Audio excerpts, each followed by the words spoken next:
C'est un fléau qui concerne plus de 600 000 élèves en France, le harcèlement scolaire. Alors pour y faire face, les établissements disposent désormais d'une arme d'un nouveau genre, des élèves ambassadeurs anti-harcèlement.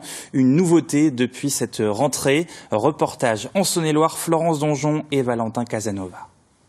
Emmanuel, Louise et ses camarades sont les 10 ambassadeurs anti-harcèlement dans ce collège de 625 élèves. Ils n'ont que 14 ans, mais ils ont été formés pour détecter les premiers signes de violence et prennent leur rôle très au sérieux.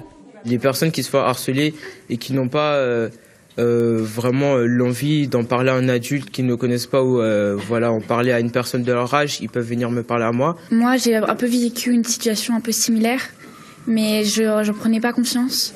Depuis l'année dernière, l'établissement est engagé dans un nouveau programme de lutte contre le harcèlement scolaire.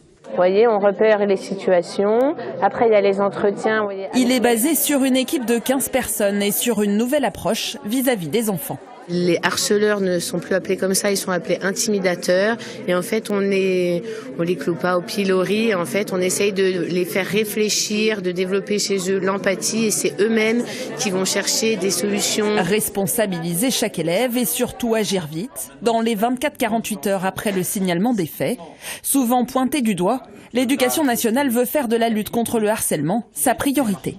On ne doit rien laisser passer. Je dirais c'est une instruction qui est donnée à toutes ces équipes, c'est d'être vigilant pour être dans les prémices de ce qui peut être manifesté quand un élève commence à se sentir mal. Dans l'académie de Dijon, 13 000 élèves ont été victimes de harcèlement scolaire et 150 faits ont été signalés l'année dernière. Et puisque l'on